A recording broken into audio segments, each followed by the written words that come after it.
नंदुरबार जिल्ह्यात राजकीय हालचालींना वेग. अबकी बार स्थानिक आमदार अशा घोषणा. विधानसभेच्या इच्छुक उमेदवारांची संवाद यात्रेला सुरुवात.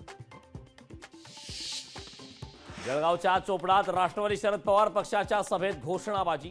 संविधान आर्मीच्या संघटनेच्या कार्यकर्त्यांकडून घोषणाबाजी. संतोष चौधरी यांची पक्षातून हक्कालपट्टी करण्याची मागणी.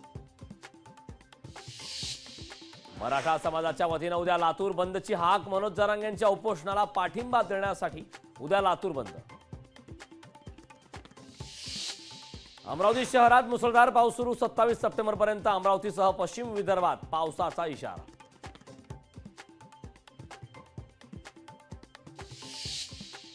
भाजपच्या जगदीश मुळीकांचं वडगाव शहरातील मतदारांना पत्र. विधानसभा निवडणुकीसाठी आशीर्वाद देण्याची साथ.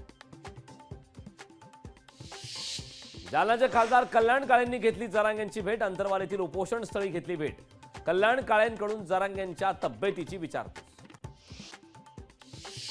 तिरुपती देवस्थान प्रसाराबाबत जगनमोहन रेड्डींचं मोदींना पत्र. चंद्रबाबू नायडूंकडून पावित्र्य कलंकित होत असल्याचा पत्रातून आरोप. भोसरी विधानसभेत मवियातील अंतर्गत वाद. चव्हाट्यावर तुतारीचा प्रचार न करण्याची शिवसेना. उद्धव बाळासाहेब ठाकरे पक्षाची भूमिका. मनोज जरांगे पाटलांच्या समर्थनात हिंगोलीमध्ये साखळी उपोषण. मराठा समाजातील 5 जणांचे आजपासून आमरण उपोषण. मराठा समाजाला ओबीसी मधून आरक्षण देण्याची मागणी. भारतावर घोंगावतंय नवं नैसर्गिक संकट. व्हिएतनामनंतर यागी वादळाचा भारताला धोका. भारतापासून 3800 किलोमीटर अंतरावर प्रशांत महासागरात यागी वादळ.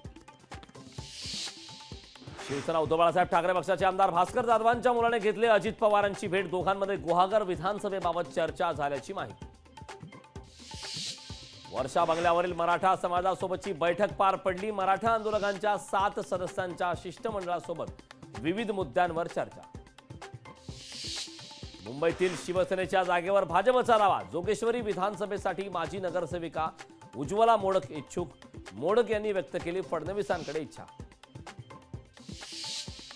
शरद पवारांवर टीका करण्याची आपली लायकी नाही. मंत्री गुलाबराव पाटलांचा पक्षाच्या कार्यकर्त्यांना सल्ला. त्यांच्यावर टीका करण्यासाठी एकनाथ शिंदे, देवेंद्र फडणवीस आहेत. मनोज जरांगेंच्या समर्थनात उद्या अहमदनगर बंद. सकल मराठा समाजाच्या वतीने जिल्हा बंदची हाक. व्यापाऱ्यांना बंदमध्ये सहभागी होण्याचं आवाहन. लोकशाही मराठी ऐका, पहा, जागरूक रहा.